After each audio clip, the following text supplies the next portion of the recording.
Тем, кто не видит и не слышит. Извиняюсь, я поправляю камеру. Ребята, я почему написал тут бомба, да? Реально это бомба для меня. Я думаю, для всех это будет бомба. Когда вы увидите это видео, потому что сейчас у меня этого шанса нету ставить здесь это видео. Я просто еду на дорогу.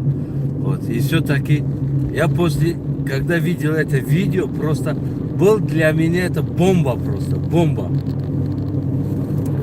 Я офигел, можно сказать, просто в шоке, вот понимаете, я 10 минут я не могу себе приходить, я смеюсь, и больно, и смешно, понимаете, как это, блядь, я не могу вам просто словами это передавать, но все-таки стараюсь передавать вам это словами, обязательно найдите это видео, посмотрите, русский солдат в плену Украины попал в плен, да? Звонит, короче, солдат звонит, ну, ребята звонит, отдает, поговори с мамой, скажи, что ты живой, нормально, пусть мама твоя там напишет заявление, там что-то там выходит, они пусть остановит эта война, потому что вы сдохнете тут. Я видел, много видео видел, которые собачки жрут там трупов, понимаете? Вот, собаки жрут там, волки, блин, я офигею. Волки вот так вот шишкуют, ходят там, собаки, волки.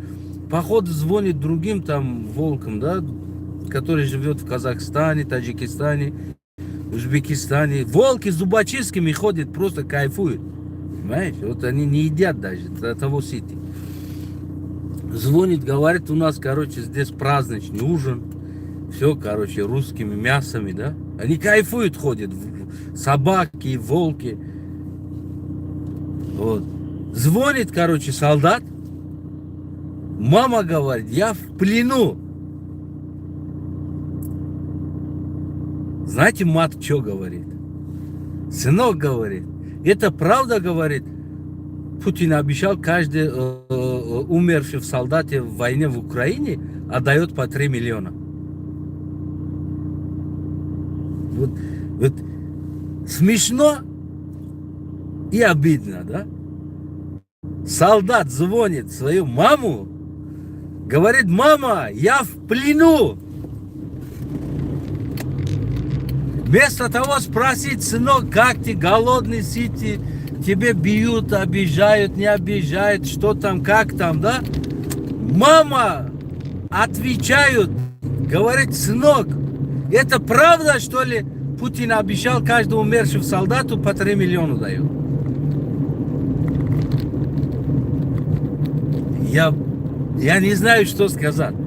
Ну, просто вы пишите в комментарии или найдите это видео, просто смотрите, вот что творится. Русским матерям пофигу, да, короче. Понимаешь? Лишь бы мой сын умер там, и я получил 3 миллиона. Я нахрена, блядь, 9 месяцев тебе таскал в животу, да? И не спала, короче, там вот, тебе колыбель катала, там стихи читала, кормила, да, все это. Вот это вот сейчас 3 миллиона оценивается. Я сижу просто, не могу это, какое чувство у меня сейчас. Я реально, я был бы вместо этого солдата, да, я сказал бы от сегодняшний день, я отказываюсь, что я русский. Я, бля, украинец, дайте мне оружие. Я, бля, обратно буду воевать против вот такие тваризма, да?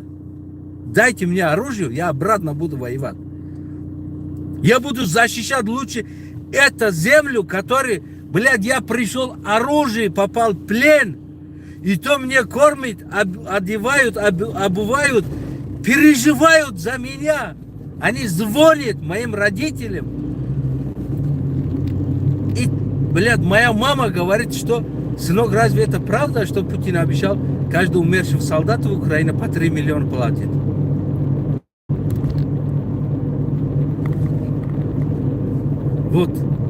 Вот это русский мир, вот это русский народ.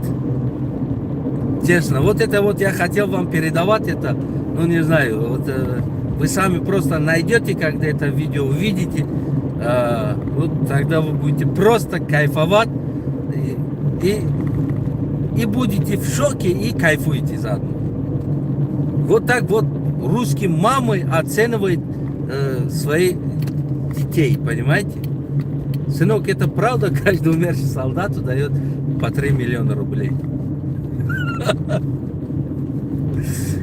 Ё-моё! Всем хорошему отдыха, хорошей жизни. Слава Украине, героям слава! Живе Беларусь! Алга Казахстан! Озоди ба Таджикистан! Смотрите обязательно это видео. Обязательно найдите. Подписывайтесь на каналы Телеграма, который сейчас активно публикует ситуацию в украинской ситуации в данный момент, да, что происходит. Вот там найдете это видео, вот просто будете в шок. Да? Мама, я в плену! Мать говорит, сынок, это правда, что каждому умершему солдату Путин обещал, что по 3 миллиона будет платить? Отправляйте русских матерей, свои дети в войну и 3 миллиона зарабатываете. Зарабатываете 3 миллиона. Если ваш сын будет там умирать. Ё-моё, ё-моё. Вот это русский мама. Всем салам алейкум. Следим дальше.